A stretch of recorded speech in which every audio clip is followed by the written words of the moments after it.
Recruiting ni dia macam prospecting. Dia tak ada berhenti. Tak ada berhenti. Kalau kita berhenti prospecting, macam kita naik perahu, berhenti berkayuh, kita akan ke belakang. Berbasikal, kita tak kayuh, kita akan jatuh. Itu yang pertama. Jadi recruiting dan prospecting sama, dia kena berterusan. Ya, itu yang pertama. Yang kedua, recruiting ni kadang-kadang kita terrekrut orang yang betul. Jackpot. Kita terrekrut orang yang betul, jackpot. Contoh, katakanlah Fiza ni rekrut Azura, ni Azura Haddad ni. Ni Haddad ni Habib ni. Ada Sharifah ke ni Azura? Ada. Ada. Macam mana ada Haddad? Tak tahu. Dapat bapak punya nama Abdullah Haddad tu. Sebab Haddad ni selalunya keluarga Arab. Ada sikit-sikit Arab belah-belah Yaman.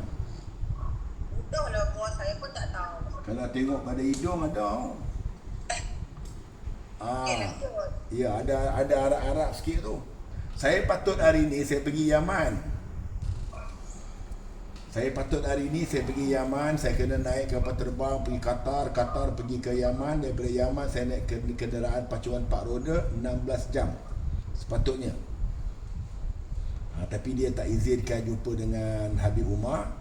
Nanti saya akan jumpa dengan dia kemudian lah. Tak tahulah siapa cium tangan siapa kan. Gelau. Tak tahu. Mana tahu nanti dia digerakkan hati dia cium tangan saya kan. Ataupun dia cium tangan Tini ke kan. Tini bukan barang-barang tu. Bukan kaleng-kaleng tu. Jaga bapak tengoklah. Seramai tu anak, seorang je jaga bapak. Itu kelebihan anak yang jaga bapak. Ya. Siapa yang tuan pilih jaga mak bapak dia, tabik-tabik cakap, insya-Allah dia right. Kalau pergi periksa, kalau dah right, apa jadi?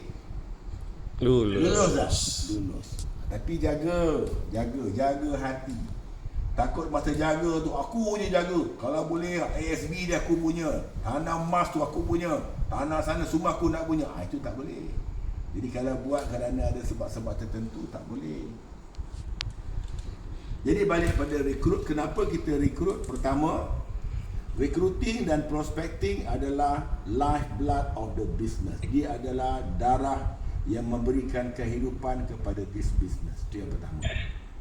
Yang kedua, kalau katakanlah kita terrekrut orang yang betul. Contoh ni.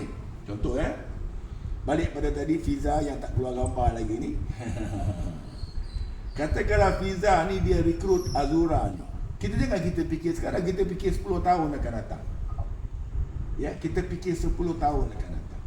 Maka Fiza ni dia buatlah satu grup. Grup dia biasa-biasa je, tapi Azura punya grup dia rekrut semua. Satu Yaman tu dia rekrut orang Arab semua. Contoh, dia rekrut 100 orang ataupun berapa ratus orang dia rekrut. Dan katakanlah grup dia, contohlah ni, grup dia buat 1 tahun 50 juta. 50 juta. 1 tahun dia buat 50 juta. Maka Fiza ya, bukan leader, bukan saya tau. Siapa yang rekrut akan dapat overriding 2%. Cuba Azura kira. Cuba siapa boleh kira, Daniel. 2% daripada 50 juta berapa?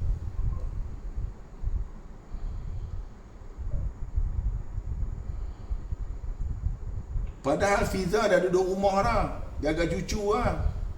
Azura yang duduk bawa meeting sana lah, meeting sini. Berapa, Daniel?